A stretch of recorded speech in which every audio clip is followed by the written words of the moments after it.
Hey everyone, and welcome back to the Side Hustle Review podcast. Today's episode is personal for me because we are covering imposter syndrome, how to tell the difference between real risk and mental roadblocks. And if you're new here, let me start by giving you a quick heads up that this is the rawest, most unedited podcast you will ever listen to.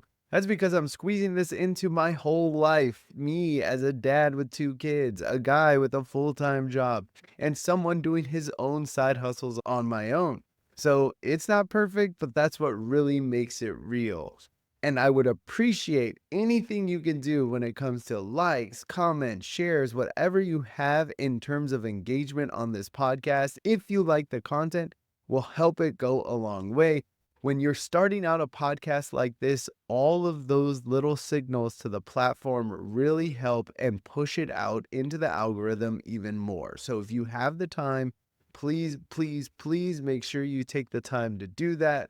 Now, to get in today's episode, if you have ever hesitated on starting something or a side hustle because you thought the market is too crowded or who am I to do this? This episode is for you. I am going to break down what is imposter syndrome and how it shows up in your side hustle journey, how to identify oversaturation, which is a real risk, versus it just being a mental block, and some actionable strategies to help you overcome this self doubt and build confidence. So, if that sounds interesting to you, you're in for a real treat.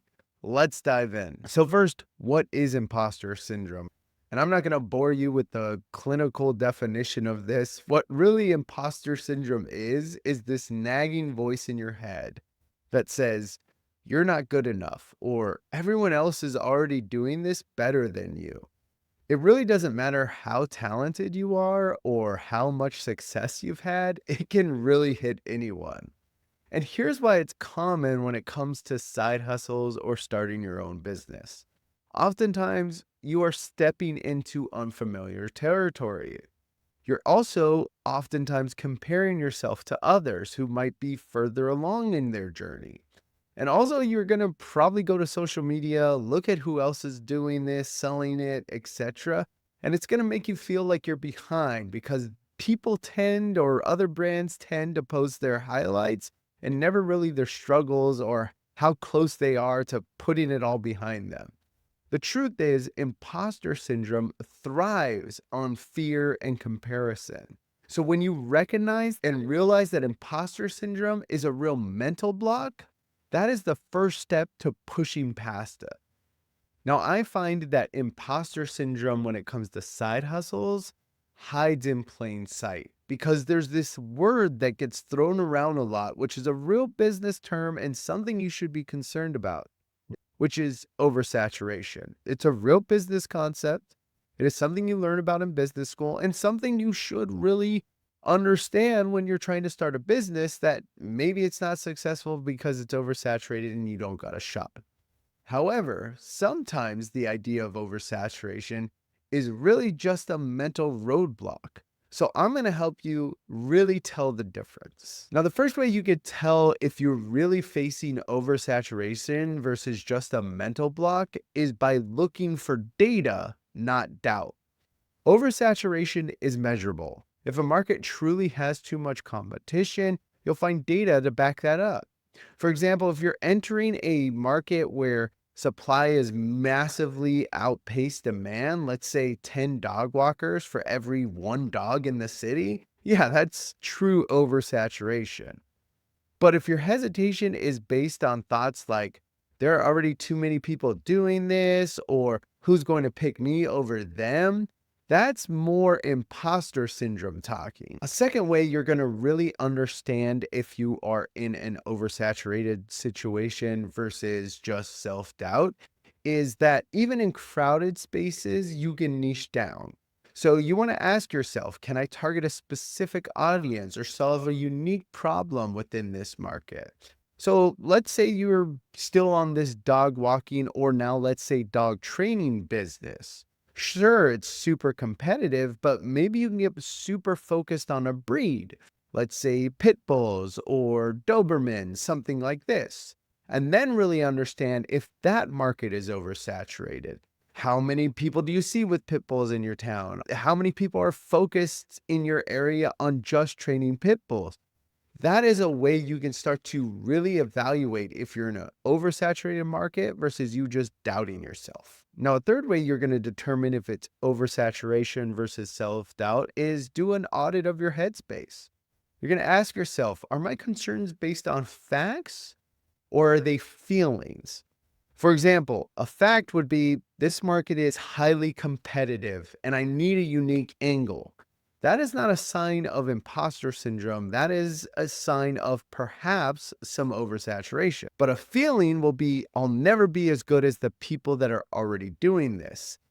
If after doing this audit, you are really leaning on feelings and not facts, it's time to reframe your thinking and understand that you're not in an oversaturated market. You're really just in a mental block. And number 4, if you are determining you're in an oversaturated market but have yet to take any action, you are certainly in a mental block.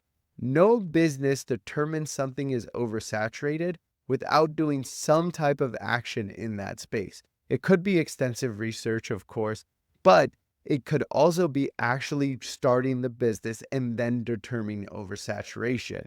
No business just takes a real glance at it and says, this is oversaturated, I'm not doing it. And that is what I see a lot of people do in my comments, just say blanketly that these things are oversaturated without really doing their due diligence, trying to niche down, trying to really do their research and understand if this is something they can do or not. I mentioned in one of my TikTok videos that, burger joints are all over the place, yet a new one starts every day. And a lot of these burger joints can be successful, and some of them are. And that's because they have gone through and understood that it's not really an oversaturated market. It's just something you need to find your niche and your unique angle in order for you to be successful. You can look at any market and say it's oversaturated. That's pretty easy. The real hard part is if you fight through the mental block and figure out a way that you have a unique angle or unique position, because that is how you're going to get through this mental block and really push yourself in the right direction. Now, let's say you've gone through what I just said and you've determined, oh, I really have imposter syndrome rather than this being oversaturated. Here are some practical strategies to help push you past imposter syndrome. One is you need to reframe your thinking. And I've heard this one many of times, but instead of asking why me, you need to ask why not me. This why not me mentality is something you really need to embrace and say, look, I have something special or unique to offer. I have a unique perspective or style or approach. I often lean on this because many people tell me that. Do you know how many side hustle gurus there are out there? There are plenty, but I'm told my style, my perspective, my approach is all very unique and refreshing. Second thing, you need to take small steps. I talk about this often. Many people get paralyzed because they think they need to be perfect, when really you just need to progress. You want to start with something small, manageable, whether it's creating your first product or posting your first piece to Instagram. These small actions will build momentum and start building confidence, because oftentimes imposter syndrome really lives in fear, comparison, and lack of confidence. That is where it thrives. Number 3, focus on your audience rather than yourself. Remember, you're doing this to help or serve others. There's no way you're starting a business and you're not going to try and help or serve others, because you likely wouldn't have a business that way. So you want to keep your focus on the people you're trying to impact and not really pay attention too much to your competition. As you start to look at your competition, you can find yourself getting into weird headspace territories. So that's why you want to make sure you're more focused on the audience than anything else. And last thing is you want to track your wins. You want to write down every small victory, no matter how tiny. You landed your first client, that's a win. You got your first comment, that's a win.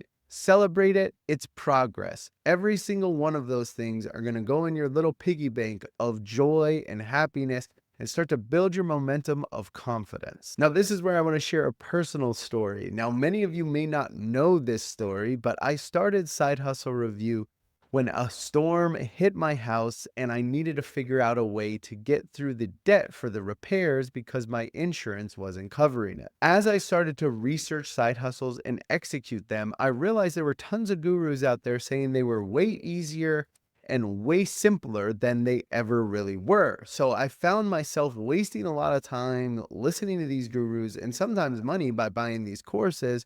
And I thought, you know what? Someone needs to get the word out there. So I simply made a new TikTok channel, started posting to it. And over time, very short amount of time, by the way, maybe 3 months, I grew to 30,000 followers.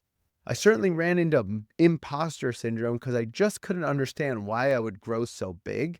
And now I'm at 600,000 followers, at least almost, and I still kind of have that self doubt in my head. Oftentimes, I take some of the things I talked about to help keep me going. One of them is celebrating my wins. I get comments all the time of people thanking me, telling me to keep going, telling me how some of the side hustles I highlighted are helping them pay off their house or save up for their kids' college education. Those are all small wins that keep me going, that keep me out of the imposter syndrome cycle. I also mentioned another one of reframing my thinking. I have certainly been one of those people that think, why me? And I then go back into why not me? And I rely on that thing that I told you about, where people have said I have a unique perspective, a unique style, or a unique approach. I have all three of those things. So when I get worried about how am I going to compete against these guys that have no full-time job and they do this for a living and they have a fancy camera and they have fancy lighting and a fancy microphone, which I kind of do in this element, but I don't for my phone. I start to rely on that unique perspective that I have and the style I've been told I've had and the approach I've been told I have. Those are things I hold dear to myself and help me fight through that imposter syndrome. I find this one to be the most helpful, which is focus on my audience. I don't look at what others are doing out there. I really focus on the people I'm trying to help. And so every comment, every like, every follow, every time I get one of these, I go, I am making an impact for somebody. And I'm told I'm making impacts and focusing on my audience rather than what I think people want to hear or what the competition is doing has been something that's really kept me grounded and really, I think, attributed to my success. All right, before I go, I want to plug next week's episode, which is something I know a lot of you are really interested in. I'm going to dive deep into the vending machine side hustle. I get asked about this one all the time, so I'm going to talk about, can you really make passive income doing it? What are the right strategies? What are the things you need to think about? So if you are interested in that, make sure you subscribe. And if you enjoyed this episode, please like, comment, subscribe, do all those things. Even go in the comments and tell me what you want to learn about vending machines. I'll try and address them in the next episode. But all those types of engagements really help the algorithm push out my content. So every single one of these counts. And if you want to support me, check out the link in my description, which is my snip feed. I have plenty of ways you can support. I have merch that says Self-Made 100 I'm taking tips. I'm trying to raise money for a Flippa experiment where I'll buy a side hustle and see how it goes. So if any of that stuff interests you, make sure you check it out. You can also become a paid subscriber on Instagram. I also have that available on my Spotify if you're listening there. No obligation, but any funds I do get, I will pour into more side hustles and helping get more content out there. So until next time, guys, thank you for listening. I'll see you on the next one. Peace.